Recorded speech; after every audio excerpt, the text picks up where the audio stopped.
এমপিরা সব কোথায় গেল, মন্ত্রীরা সব কোথায় গেল, কোথায় কাদের কাকা? তাদের সারা দেশটা এখন লাগে ফাঁকা ফাঁকা। পালাবো না, পালাবে না, পালাবে না, যাই না তবু দেখা। তাদের সারা দেশটা এখন লাগে ফাঁকা ফাঁকা। আইন মন্ত্রী আটকে গেল আইনেরই ফাঁকে, দাড়ি ছাড়া দরবেশের ভণ্ড ভণ্ড লাগে। আইন মন্ত্রী আটকে গেল আইনেরই ফাঁকে, দাড়ি ছাড়া দরবেশের ভণ্ড ভণ্ড লাগে। শুনছি কত নেতা নেত্রী খাইতেছে ভাই ডান্ডা, বিচারপতি কালামানিকের ফাটিয়েছে আন্ডা। পলকের ঝলক গেল, পলকের ঝলক গেল থামিয়ে নেটের চাকা। তাদের সারা দেশটা এখন লাগে ফাঁকা ফাঁকা, ওদের সারা দেশটা এখন লাগে ফাঁকা ফাঁকা। কই গেল সেই সংসদেতে মমতাজের গান, কোথায় গেল হযরত বলা শামীম ওসমান? আছে আছে নাই তো, এটা বোঝানোর জন্য বলছি, আবার এটা রাজনীতিতে নিয়েন না। কই গেল সেই সংসদেতে মমতাজের গান, কোথায় গেল হযরত বলা শামীম ওসমান? ইনু মেনন দীপু মনি আছে কারাগারে, বাপ করিলেও পাপ কখনো ছাড়ে কি আর তারে। কোথায় গেল স্পিকারের, কোথায় গেল স্পিকারের দৃষ্টি আঁকা বাঁকা? তাদের সারা দেশটা এখন লাগে ফাঁকা ফাঁকা, ওদের সারা দেশটা এখন লাগে ফাঁকা ফাঁকা। কোথায় গেল আরাফাত আর ব্যারিস্টার সুমন? কথা বলার সময় তারা করেনি ওজন। মুরগি কবির খাইছে ধরা, জাফর কোথায় আছে? গোপনে কি সেও গেল মোদি দাদুর কাছে? কোথায় গেল সালামের, কোথায় গেল সালামের কাড়ি কাড়ি টাকা? তাদের সারা দেশটা এখন লাগে ফাঁকা। লাগে না, লাগে না?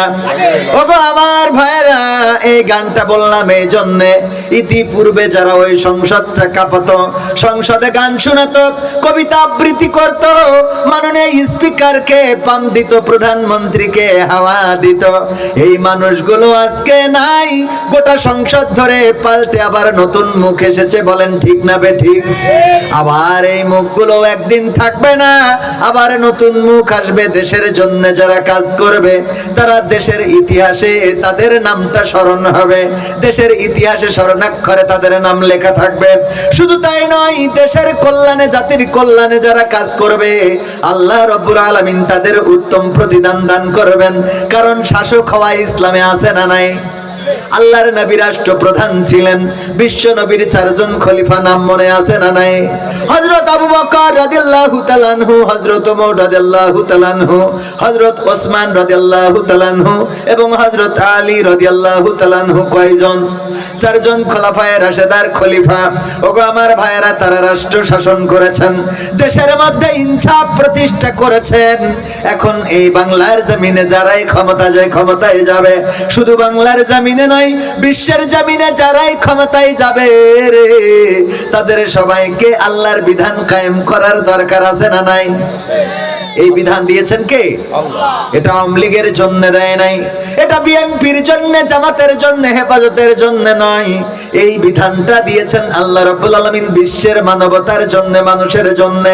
আর অন্য এটা অন্যতম ভাবে মুসলমানদের উপরে দায়িত্ব, কর্তব্য এবং ফরজ। বলেন ঠিক না বেঠিক? কারণ আমার আল্লাহ বলেছেন, ইয়া আইয়ুহাল্লাযীনা আমানু হাল আদুল্লুকুম আলা তিজারাতিন তুনজিকুম মিন আযাবিন আলিম। ওগো ঈমানদারেরা, আমি কি তোমাদের এমন একটা ব্যবসার কথা বলে দেব, যেই ব্যবসা করলে তোমরা কঠিন জাহান্নামের ভয়াবহ আযাব থেকে বেঁচে যাবে। তার মানে আল্লাহ ব্যবসার কথাটা বলে দিতে চান। এবার আল্লাহ রাব্বুল আলামিন বলে দিলেন, তুমিনুনা বিল্লাহি ওয়া রাসূলিহি ওয়া তুজাহিদুনা ফি সাবিলিল্লাহি বিআমওয়ালিকুম ওয়া আনফুসিকুম যালিকুম খায়রুল লাকুম ইন কুনতুম তা'লামুন। আল্লাহ বললেন, আর সেই ব্যবসাটা হলো আমি আল্লাহর প্রতি ঈমান আনতে হবে আর আমার রাসূলের প্রতি ঈমান আনতে হবে। আর আমি তোমাদের যে মাল দিলাম আর জান দিলাম, এই মাল এবং জান দিয়ে আমার দিনকে বাস্তবায়নের জন্য সংগ্রাম করতে হবে, তবেই তোমরা সফলকাম হতে পারবে। বলেন সুবহানাল্লাহ। আল্লাহর জমিনে আল্লাহর দিন প্রতিষ্ঠার জন্য মাল দিয়ে এবং জান দিয়ে কাজ করতে হবে, এই কথাটা বলে দিয়েছেন কে? আল্লাহ রাব্বুল আলামিন বলে দিয়েছেন। ও আমার ভাইয়েরা, এই জমিনে আল্লাহর দিন বাস্তবায়নের জন্য এই দায়িত্ব না জামাতের উপরে, না হেফাজতের উপরে, না আওয়ামী লীগের, না বিএনপির এককভাবে কারো উপরে নাই, এটা সমগ্র মুসলমানের উপরে। বলেন ঠিক না বেঠিক? কিন্তু আমরা দেখেছি ভোটের আগে যারা কথা বলে একরকম, ভোটের পরে করে আর একরকম। ঠিক বলছি না বেঠিক বলছি? এই জন্য সূরা সাফের দুইটা আয়াত আমি তেলাওয়াত করেছি। আমার রব বলছেন, ইয়া আইয়ুহাল্লাযীনা আমানু লিমা তাকুলুনা মা লা তাফআলুন। ও ঈমানদারেরা, তোমরা এমন কথা বলো না যা তোমরা কাজে পরিণত করো, যা তোমরা কাজে পরিণত করো না, এমন কোন কথা তোমরা বলো না। কথাটা কার? এর পরের আয়াতে বললেন, কাবুরা মাকতান ইনদাল্লাহি আন তাকুলু মা লা তাফআলুন। আল্লাহর কাছে এটা অত্যন্ত অপছন্দের যে তোমরা মুখে যা বলো কাজে তা পরিণত করো। এই দুইটা আয়াতের উপরে একটু কথা বলতে চাই, এবং এইগুলোই আমরা দেখছি ভোটের আগে। আমি বলি, ভোট এটা হলো এমপি বা নির্বাচিত জনপ্রতিনিধি যারা প্রার্থী হিসাবে দাঁড়ায়, ওরা আর জনগণ, এদের সাথে প্রেমিক প্রেমিকার যে সম্পর্ক, এরকম একটা সম্পর্ক। বিয়ের আগ পর্যন্ত সবকিছু ভালো লাগে, কথা কয় না? বিয়ের আগ পর্যন্ত সবকিছু ভালো লাগে, বিয়ের পরে প্রেমিকার আর ভালো লাগে না, এরকম আছে না নাই? বিয়ের আগে ওই রূপসা সেতুর উপরে দাঁড়িয়ে বলে, দেখো আজকে নদীর ঢেউটা কত সুন্দর, ছলাৎ ছলাৎ ঢেউ, তুমি পাশে আছো বলেই এত সুন্দর লাগছে, এরকম বলে না? বলে না? তুমি পাশে আছো বলে আজকে কক্সবাজারের সমুদ্র সৈকত এত সুন্দর হয়েছে, ঝিলমিল ঝিলমিল করে। তুমি পাশে থাকলে গোলাপটা লাল দেখায়, তুমি পাশে থাকলে চাঁদনি রাতটা, চাঁদটা গোল দেখায়। এতদিন চারকোনা দেখাতো, হ্যাঁ, এরকম পাম দেয়, আছে না নাই? আর বিয়ের পরে এইবার বউ তরকারিতে লবণ একটু বেশি দিয়ে ফেলে, এই লবণ বের চলে, এই লবণ আছে না নাই? এরপরে বাটাম টানাটানি, এগুলো করে না? করে না?